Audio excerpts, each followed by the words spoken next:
पिछला क्वेश्चन था प्रथम 4 विषम अभाज्य संख्याओं का औसत। देखो विषम अभाज्य संख्या, ऑड प्राइम नंबर्स बोला है उसने। बच्चे अभाज्य संख्या तो होनी चाहिए लेकिन स्टार्टिंग विषम से होनी चाहिए।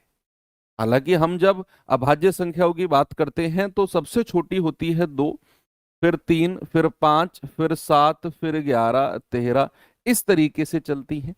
लेकिन जो सबसे पहली अभाज्य संख्या वो 2 है, दैट इज इवन सम। उसने कहा विषम से शुरुआत करनी है तो यहां से शुरुआत होगी। और 4 संख्याओं के बारे में बोला है। एवरेज पूछा है ना, एवरेज होता है योग 11 7 18, 18 5 23, 23 और 3 26 और डिवाइड बाई 4, 13/2 यानी कि 6.5। क्या हो जाएगा बच्चा, एवरेज 6.5 हो जाएगा। ऑप्शन नंबर बी करेक्ट है। ये होमवर्क क्वेश्चन था। तो चलिए करते हैं शुरुआत आज के प्रैक्टिस सेट की। अच्छे क्वेश्चन भी हैं आज के प्रैक्टिस सेट में। चलिए कह रहा है चुनाव में डाले गए वैध मतों की कुल संख्या 3,75,000 थी। डाले गए वैध मत। अब कहता है उम्मीदवार ए ने वैध मतों का 48% प्राप्त किया। शेष वैध मत विजेता उम्मीदवार बी ने प्राप्त किए। ओके, कह रहा है उम्मीदवार बी ने उम्मीदवार ए पर कितने वैध मतों से जीत हासिल की। डिफरेंस ले लो यार। अगर ए को 48% मिला तो बी को कितना मिला होगा, बी को कितना मिला होगा भाई, 100 में से 48 घटा दो, 52% मिला होगा। और बी कितने परसेंट के डिफरेंस से जीत गया, 4% के डिफरेंस से जीत गया। 3,75,000 का 4% निकाल दो, कितना होगा 375,000 गुणा 4/100। उसने यही बोला है ना कि उम्मीदवार बी ने ए पर कितने वैध मतों से जीत हासिल की है। क्यों भाई साहब, हुडी वाले भाई साहब, सही कह रहा हूं ना। कितने मतों से, 4% से। तो 2 जीरो से 2 जीरो गया, जीरो, 4 पंजे 20, 4 सत्ते 28, 2 30, 4 तिया 12 और 3 15, 15,000 मतों से वो जीता है। That is option number B. आगे बढ़ो, नेक्स्ट क्वेश्चन नंबर अगला। ऐसा क्वेश्चन हम कर चुके हैं, बताइए जरा। 2 की पावर 3, 3 की पावर 3, 5 की पावर 2 और 7 की पावर 2। ओके, फिर कह रहा है 2 की पावर 4, 3 की पावर 2, 5 की पावर 3 और 7 की पावर 2। Very good. और फिर कह रहा है 3 गुणा 5 गुणा 7 गुणा 11।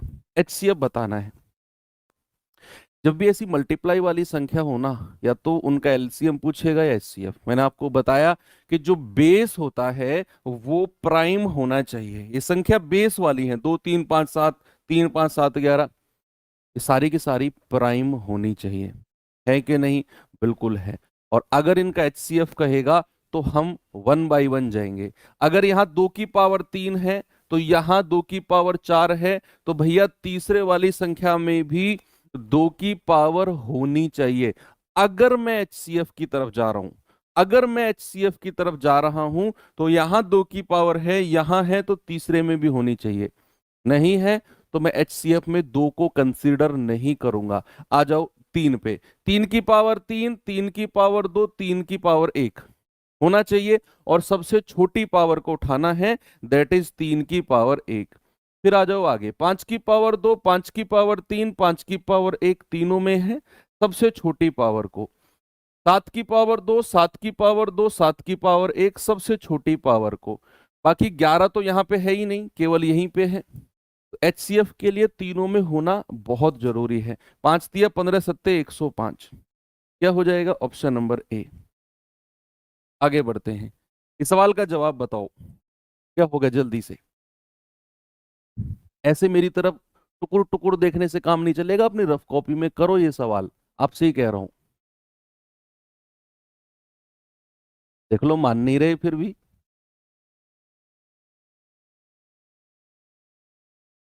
कह रहा है 49 माइनस, ये ब्रैकेट यहां शुरू हुआ, यहां खत्म हुआ, फिर एक और ब्रैकेट यहां शुरू हुआ, यहां खत्म हुआ, फिर उसके भी अंदर एक और ब्रैकेट यहां शुरू हुआ और यहां खत्म हुआ।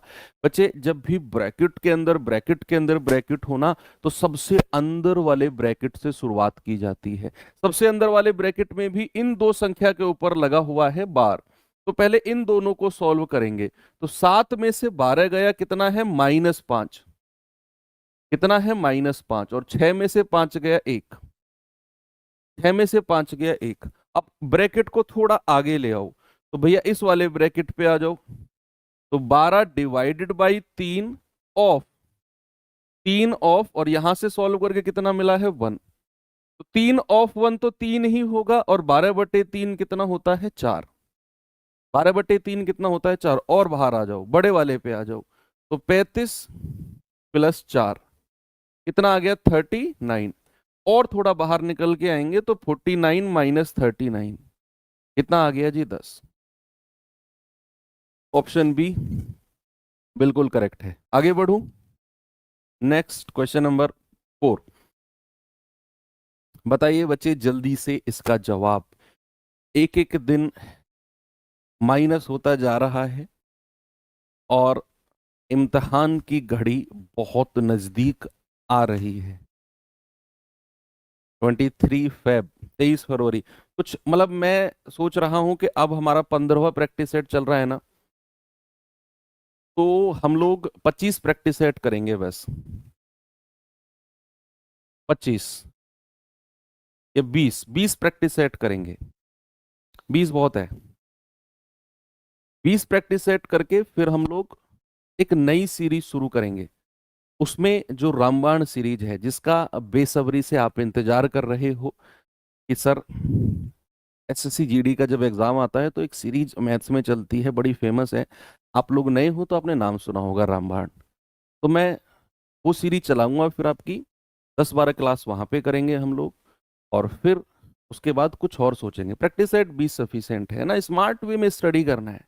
घिस रहे हैं practice set practice set practice set, अरे यार बहुत है ना। 40 की मैंने आपको पहले करा दिया एक गोल्डन सीरीज, 20 ये हो जाएंगे। 40 20 60 प्रैक्टिस सेट बहुत है। 60 गुणा 2 1200 सवाल तो मैंने ये करा दिए। फिर हम कुछ नया, बिल्कुल टारगेट स्टडी, टारगेट यानी कि हमारी नजर बिल्कुल चिड़िया की आंख पर होगी, है ना, जैसे अर्जुन की थी। तो 20 प्रैक्टिस सेट का टारगेट है, 15 हो गए, 5 और कराने हैं मुझे। के बाद फाइनल करके फिर हम लोग एक नई सीरीज नए समय पर नई तरीके से रामायण सीरीज शुरू करेंगे, और उसी प्लेलिस्ट में ऐड करूंगा मैं चीजों को जो 14 क्लास ऑलरेडी जिसमें है। तो इसलिए मैं बार बार कहता हूं कि वो 14 क्लास आप कंप्लीट कर लो जब तक कि मैं वो सीरीज शुरू ना करूं। तो कह रहा है K² रेशियो m समानुपात m/16। तो यहां पर क्या करेंगे, K²/m बराबर m/16। देखो क्या मैं इस m को इसकी तरफ ला सकता हूं खींच के? क्या मैं बच्चा इसको ऐसे लिख सकता हूं K²/m² बराबर 1/16? किसी को कोई समस्या है, कोई तकलीफ है तो बताओ। खांसी जुकाम की तकलीफ मत बताना, यहां से बताना। ये इस m को खींच के नीचे ले आया मैं, तो ये K²/m² बराबर क्या हो गया? आप कहेंगे 1/16। तो हम कहेंगे सर K/m, K/m कितना हो जाएगा? √1/16, दैट इज 1/4। यानी कि K की वैल्यू 1 और m की वैल्यू कितनी है? m की वैल्यू 4। K की वैल्यू 1 और m की वैल्यू 4। अब उसने पूछा है K² + 2m² upon K² + m²। तो K की जगह 1 और m की जगह 4 रखेंगे, तो 1² + 2 इंटू 4 का स्क्वायर अपॉन 1 का स्क्वायर प्लस 4 का स्क्वायर कितना हो जाएगा? 1 + 4 चौक 16 दूनी 32 अपॉन 1 + 4 चौक 16। तो 32 और 1 33/17। कहीं ऑप्शन में होगा, चेक कर लो। ऑप्शन नंबर बी मेरा सही है। आगे आते हैं, इस सवाल का जवाब बताइए क्या होगा। रामबाण सीरीज की पीडीएफ अब नहीं मिलेगी बच्चे, वो पिछले 2 साल से हम लोग उसे चलाते आ रहे हैं, तो पीडीएफ वो इधर उधर घुल मिल गई है ना। आपको वो पीछे की 14 क्लास तो आपको एडजस्ट करनी पड़ेंगी, स्क्रीनशॉट वगैरह लेके, उनकी पीडीएफ नहीं। ये जो आगे कराऊंगा मैं, इनकी पीडीएफ में प्रोवाइड करा दूंगा आपको। कह रहा है एक व्यक्ति एक स्थान से दूसरे स्थान की यात्रा 60 किलोमीटर प्रति घंटे की चाल से और वापसी की यात्रा 75 किलोमीटर पर आवर की चाल से तय करता है। यदि यात्रा में लिया गया कुल समय 6 घंटे है तो कुल दूरी बताइए क्या होगी। क्या आप जानते हैं कि जब आपको कुल समय दिया गया हो, कुल दूरी दी गई हो या पूछ रहा हो, और एक स्थान से दूसरे स्थान तक गया और वापस आ गया, एक पॉइंट से दूसरे पॉइंट गया और वापस आ गया, तो क्या हम एवरेज स्पीड का कॉन्सेप्ट नहीं लगा सकते हैं?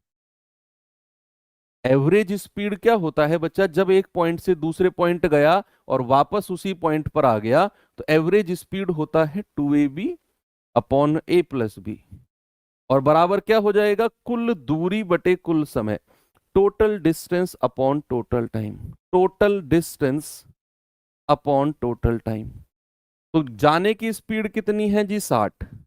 आने की स्पीड कितनी है? 75 upon a plus B, 60 plus 75, बराबर कुल दूरी तो हमसे पूछा है उसने, है ना, कह रहे हैं ना कुल दूरी बताओ, और कुल समय कितना है? 6 घंटे है। तो ये हो जाएगा आपका 2 × 60 × 75 बटे ये कितना है? 135, बराबर टोटल डिस्टेंस अपॉन 6। तो 15×5 = 75, 15 × 135, 3 दूनी 6, 3 × 3 = 9, 3 से जाएगा 20 बार, 20×5 = 100, 100 दूनी 200, और क्रॉस मल्टीप्लाई करेंगे तो 400 हो जाएगा। तो टोटल डिस्टेंस कितना हो गया बच्चा? 400। ये आपका जवाब है ऑप्शन नंबर बी, 400। बहुत स्पीड से चीजें होनी चाहिए, क्योंकि ये वो क्वेश्चन है जिन्हें आप भली भांति जानते हो। समय उस सवाल में लगना चाहिए जो आज तक आपने देखा ही नहीं। लेकिन कुछ लोग हैं हमारे साथ, वो जो सवाल नया होता है उनका ही तो सबसे पहले आंसर बताते हैं वो, क्योंकि उनमें मेहनत करते ही नहीं। वो option A B C D तुरंत मारते हैं, तुक्का कोई तो होगा, और वो निकल आता है।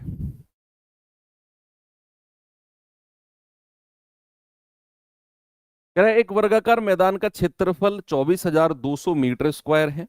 एक व्यक्ति को 4.4 किलोमीटर पर आवर की गति से विकर्ण रूप से मैदान पार करने में कितना समय लगेगा?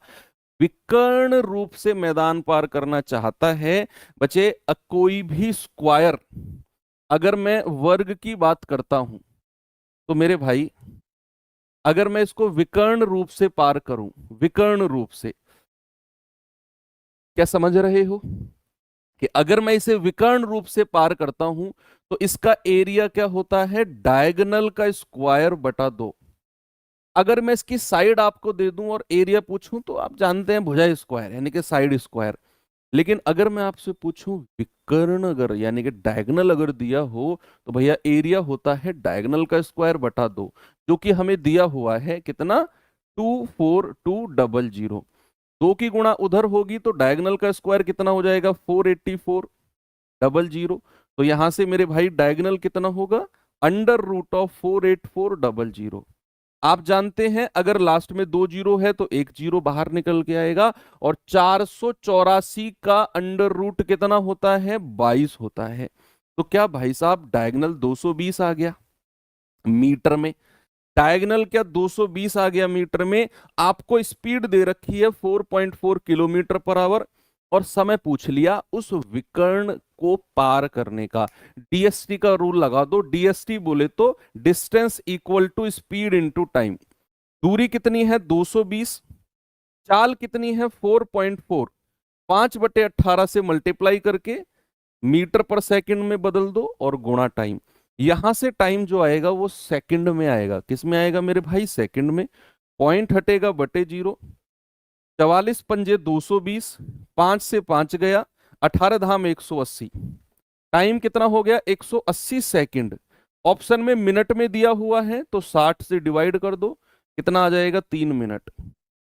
कितना आ जाएगा? 3 मिनट, यानी कि ऑप्शन नंबर बी मेरा सही हो जाएगा। अच्छा क्वेश्चन है।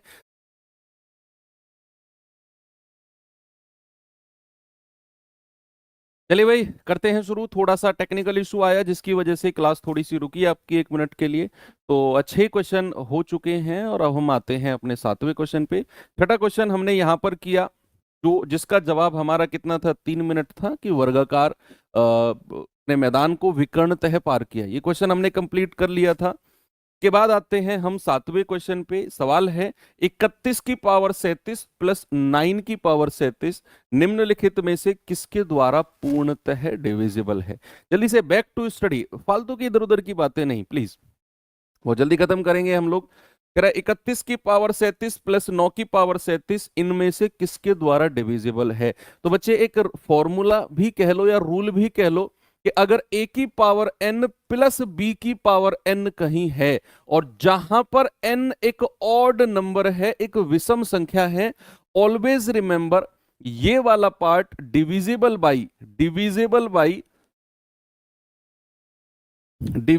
बाई हमेशा a प्लस बी होगा, ऑलवेज, अगर बीच में प्लस का साइन है।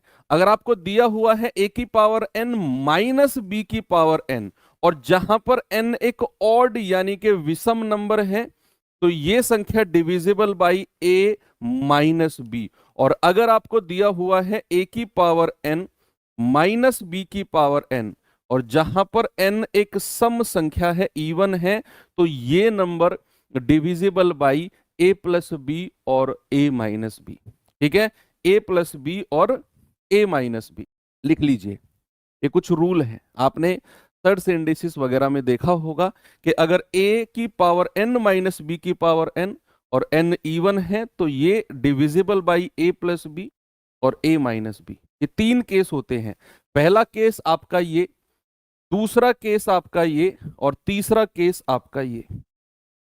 ओके, तो यहां पर कौन से केस का क्वेश्चन है भैया, 37 और 37 विषम संख्या है, ऑड है, बीच में प्लस का साइन है, तो ये संख्या किससे डिविजिबल होगी, a प्लस बी, यानी कि 31 प्लस 9 आपका जवाब आ जाएगा sir 40। That is option number A हमारा सही है। आगे बढ़ते हैं, स्क्रीनशॉट ले सकते हो आप। चलिए, कह रहा है 1 रुपए में 1.5 लीटर की दर से 60 लीटर दूध में कितना पानी मिलाया जाए ताकि मिश्रण का मूल्य 1 रुपए में 1/7/8 लीटर हो जाए। ये बड़ा गजब का क्वेश्चन है, बड़ा गजब का सवाल है। दिखने में आपको थोड़ा सा ऐसा लगेगा हल्का फुल्का सा, लेकिन है भी हल्का फुल्का, लेकिन सवाल अच्छा है। कह रहा है कि 1 रुपए में 1.5 लीटर दूध आता है। आप मुझे एक बात बताओ, 1.5 लीटर का मतलब है 2 एकम 2 और 1 3/2 लीटर, कितने रुपए में, 1 रुपए में। तो भैया 1 लीटर कितने में आएगा, 1 लीटर कितने में आएगा, 2 ऊपर चला जाएगा और 3 नीचे, तो 60 लीटर दूध कितने में आएगा, 60 लीटर। आप कहोगे सर 60 लीटर आएगा 2/3 इंटू 60, ये आ जाएगा 40 रुपए में। मतलब जो आपके पास 60 लीटर दूध है ना, उसकी कीमत 40 रुपए है। कितनी है, उसकी कीमत 40 रुपए है। अब सवाल कहता है कि उसमें हमने पानी मिलाया और मिश्रण को 1 रुपए में 1/7/8 लीटर के हिसाब से बेचा। मुझे एक बात बताओ कि जब मैं दूध में पानी मिला रहा हूं तो क्या वो पानी किसी कीमत का होता है, क्या वो पानी फ्री का नहीं होता। भाई जब हम मिश्रण चैप्टर पढ़ते हैं तो क्या उसमें जो हमने पानी ऐड करते हैं हम लोग, क्या वो पानी खरीद के लाते हैं क्या, नहीं, वो पानी होता है फ्री का। मतलब कि अगर मैंने आपसे कहा 8 एकम 8 और 7 15/8 लीटर 1 रुपए का आता है, 15/8 लीटर 1 रुपए का आता है, तो 1 लीटर कितने का पड़ा, 8/15 रुपए का 1 लीटर, 1 लीटर इतने का पड़ा है, यस और नो। और मैं आपसे कहता हूं कि भैया अगर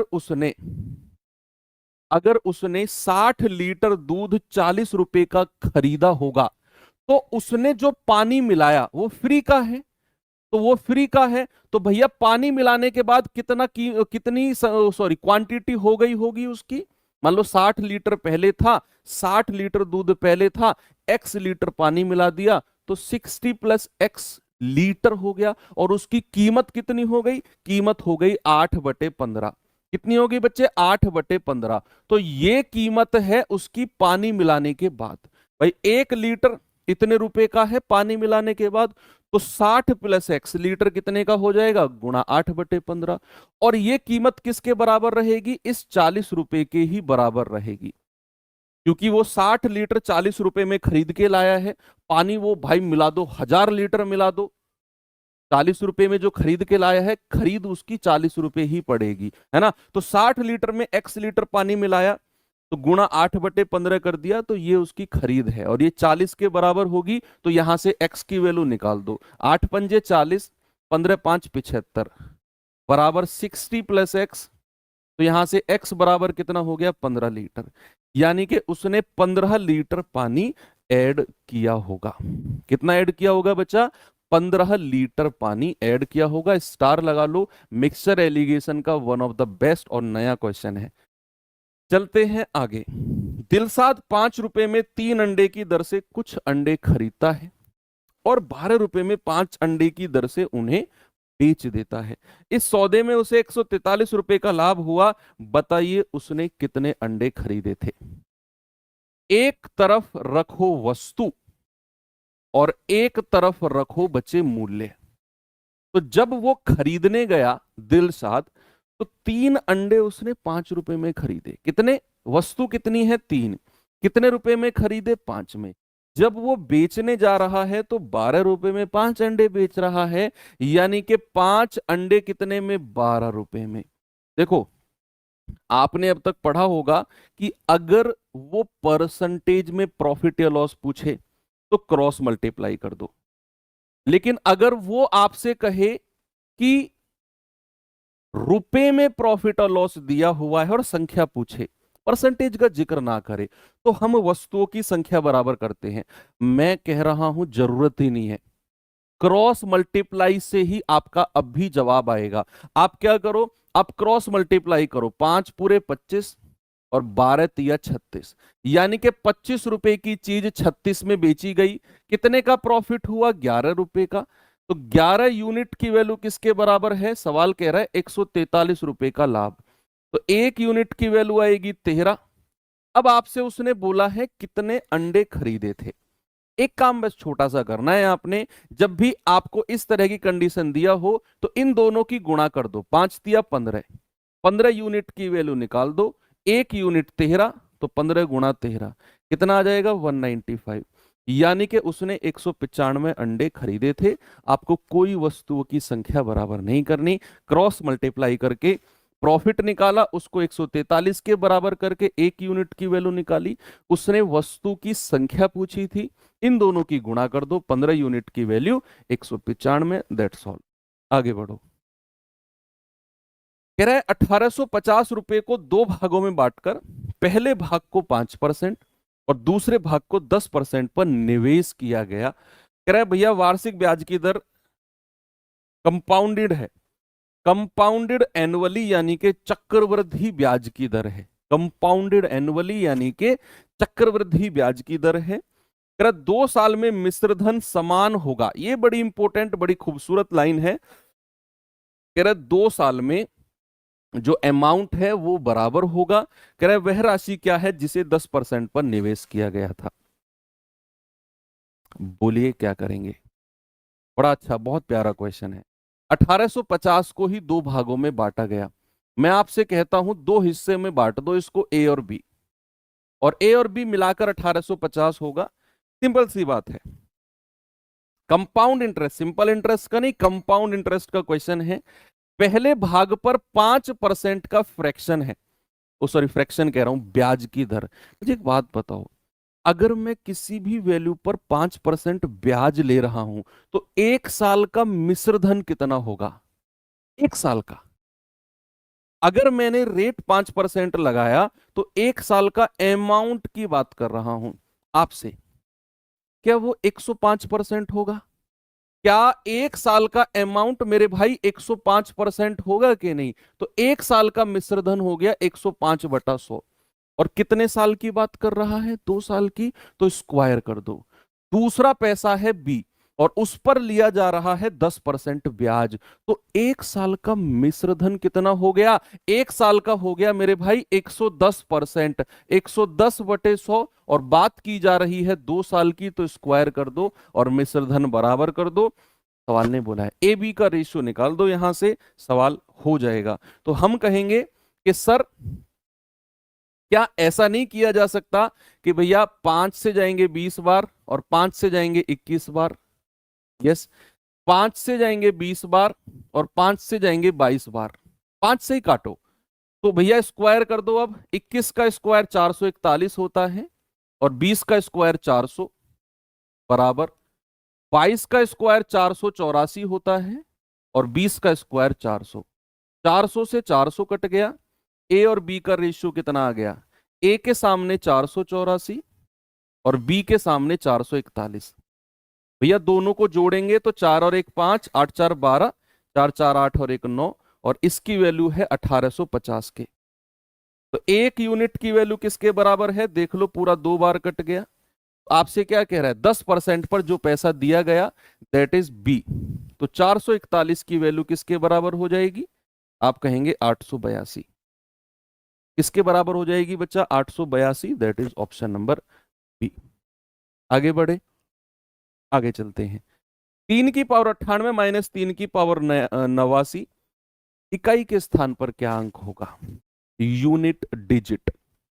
यूनिट डिजिट भैया देखो, मैं लिखूंगा नहीं, ऐसे वर्बली रिवाइज कराऊंगा।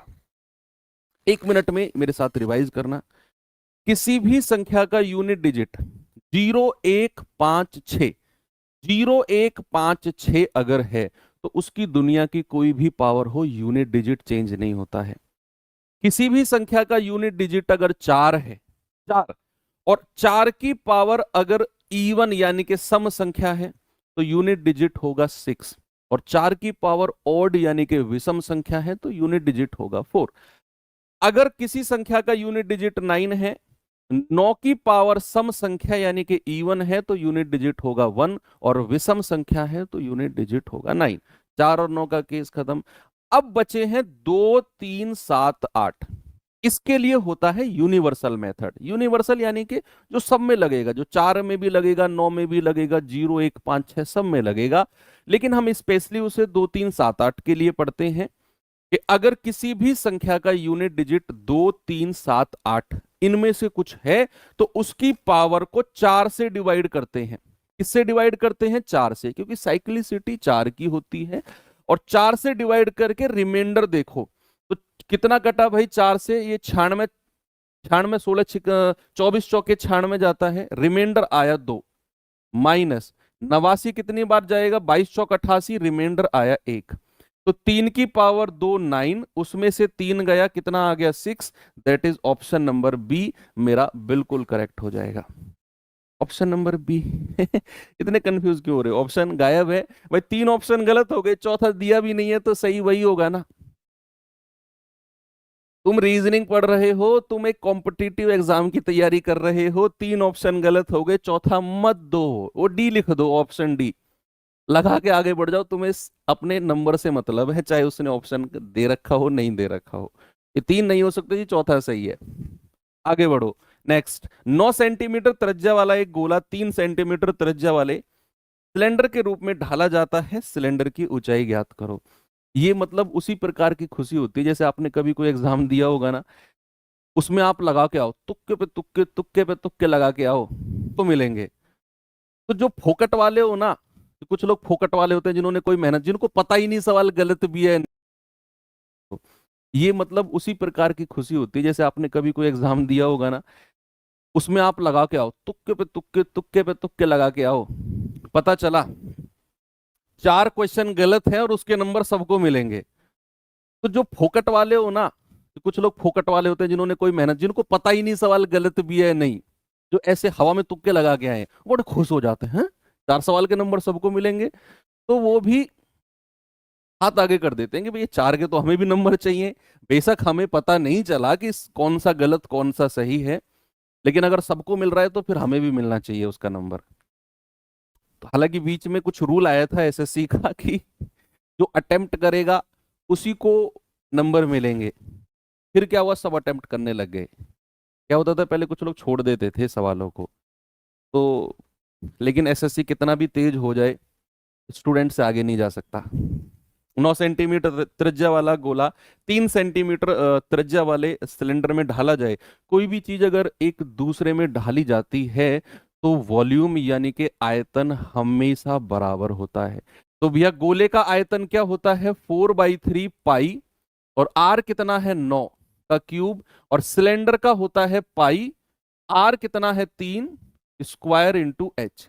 पाई से पाई गया, 4/3 गुणा 9 का क्यूब 729 होता है, बराबर 9 गुणा एच। 9 से कटेगा 81 बार, 3 से कटेगा 27 बार, और 27 की 4 में गुणा करेंगे तो 108। कितना आ जाएगा? ऑप्शन नंबर बी बिल्कुल सही है। आगे बढ़ते हैं। एक निश्चित राशि पर 6 साल के लिए साधारण ब्याज उस राशि का 3/5 भाग है। जो सिंपल इंटरेस्ट है ना, वो उस राशि का 3/5 भाग है। बताइए ब्याज की दर क्या होगी?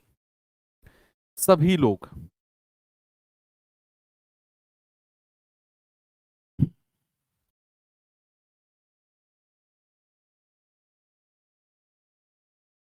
भाई ब्याज जो है उस राशि का 3/5 भाग है। कल 13 तारीख का शायद आप लोगों के फॉर्म में करेक्शन की लास्ट डेट है। किसी के फॉर्म में कुछ करेक्शन हो तो कल करा लेना, कल तक करा लेना, उसके बाद मौका नहीं मिलेगा। किसी को पता ही नहीं कि मेरा फॉर्म करेक्ट है या नहीं, तो अपने फॉर्म को डाउनलोड, एक रिसिप्ट होती है ना क्या क्या आपने भरा, को डाउनलोड करके 1 बाय 1 देख लो आज, कहीं कोई गड़बड़ तो नहीं बैठ रही है। पता बाद में चलता है कि यार हमने तो देखा ही नहीं, फॉर्म भरवा के आ गए हम तो, हमें लगा ठीक ही भरा होगा, एडमिट कार्ड आया तो कुछ गड़बड़ आ गई, फिर देखा हमने और यार ये गलती हमने नोटिस नहीं की। बेशक आपका फॉर्म सही भरा हो, देख लो उसे, पूरा वेरीफाई कर लो एक एक चीज। भाई साधारण ब्याज में आपने पढ़ा कि जो प्रतिशत ब्याज होता है, जो परसेंटेज ब्याज होता है, वो रेट ऑफ इंटरेस्ट को समय से गुणा करके मिलता है। मिलता है कि नहीं? अब उसने बोला है जो ब्याज है वो मूलधन का 3/5 भाग है। 3/5 फ्रैक्शन को अगर मैं परसेंटेज में बदलूं तो क्या मैं ये कह सकता हूं बच्चे 60%? क्या मैं ये बोल दूं कि जो साधारण ब्याज है वो 60% है? मैंने फ्रैक्शन को परसेंटेज में बदल दिया और बोला कि जो साधारण ब्याज है दैट इज 60%। और हमें पता है 60% बराबर रेट ऑफ इंटरेस्ट हमें निकालना है, और समय कितना दिया हुआ है? 6 साल। तो 6 से जाएगा 10 बार, यानी कि रेट ऑफ इंटरेस्ट 10% हो गया। आगे बढ़े। ए प्लस बी का 30% बराबर ए माइनस बी का 50%, तो 2a minus 5b upon a plus b. Componendo dividendo rule लगा दो, CND। मैंने आपको बताया हुआ भी है कोई से प्रैक्टिस सेट में। कंपोनेंडो डिविडेंडो रूल का मतलब होता है कि अगर a plus B upon A minus B आपको दिया हुआ है, यानी कि सेम नंबर ऊपर प्लस में है, same number should be negative in denominator, तो क्या होगा भाई? जैसे a प्लस बी का 30% बराबर a माइनस बी का 50%। a माइनस बी को इसके नीचे ले आओ और 30% को उधर नीचे ले जाओ, 30% को उधर नीचे ले जाओ, तो परसेंट जीरो से परसेंट जीरो गया, यह आ गया 5/3। तो कंपोनेंडो डिविडेंडो रूल कहता है कि अगर सेम नंबर ऊपर प्लस में है और सेम नंबर नीचे माइनस में है तो a/b हो जाएगा, एक बार दोनों को जोड़ दो और एक बार बड़े में से छोटा घटा दो, तो ये जाएगा 2 चौको 8, 2 एकम 2। ए और बी की वैल्यू मिल गई, यानी कि ए की जगह 4 और बी की जगह 1 रख दो, तो 4 दूनी 8 माइनस 5 एकम 5 बटे 4 प्लस 1 कितना होगा? 3/5। क्या जवाब है? ऑप्शन नंबर डी मेरा बिल्कुल सही है। आगे बढ़ता रहूं धीरे धीरे। Yes, next. आर और एस 10 दिन में काम समाप्त कर सकते हैं, एस और टी 12 दिन में, टी और आर 8 दिन में कर सकते हैं, तो वो सभी मिलकर उस काम को कितने समय में समाप्त करेंगे? बोलिए भाई। आर और एस, आर और एस कितने दिन में कर सकते हैं? 10 दिन में। कह रहा है एस और टी कितने दिन में कर सकते हैं? 12 दिन में। और कह रहा है टी और आर कितने दिन में जी? 8 दिन में। 3 लोग हैं, आर एस टी, 3 में से 2-2 का समय हमको दिया हुआ है, तो एलसीएम कितना होगा? एलसीएम हो जाएगा बच्चा 12 तिया 36, 12 चौक 48, 120 हो जाएगा भाई। 8 से जाएगा 15 बार, 12 धाम 120, और 10 से जाएगा 12 बार। जब भी दो दो लोगों की एफिशिएंसी आपके पास हो, टोटल 3 लोग हैं और 3 में से दो दो की एफिशिएंसी आपके पास हो, तो बच्चे R plus S plus T, यानी कि तीनों लोगों की क्षमता होती है। जोड़ेंगे 15 12 27 और 10 37 और डिवाइड बाई 2 कर दो।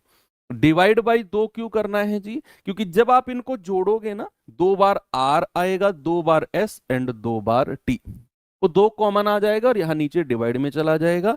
बस आपको डायरेक्ट याद रखना है कि 3 लोगों में से दो दो लोग की क्षमता दे रखी हो और तीनों की निकालनी हो, तो ये सब जोड़ के 2 से डिवाइड कर दो। कह रहा तीनों मिलकर कितने समय में काम करेंगे? 120/37, और ये 2 ऊपर चला जाएगा, यानी कि 240/37। कहीं ऑप्शन में चिपका हुआ होगा, चेक कर लो, ऑप्शन नंबर सी। नेक्स्ट बताइए इसका जवाब क्या होगा?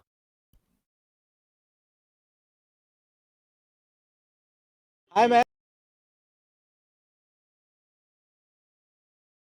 रहा निम्नलिखित में से कौन सा ऑफर दुकानदार के लिए बेहतर है? दुकानदार क्या चाहता है? दुकानदार चाहता है कम से कम डिस्काउंट दूं और वस्तु बिक जाए।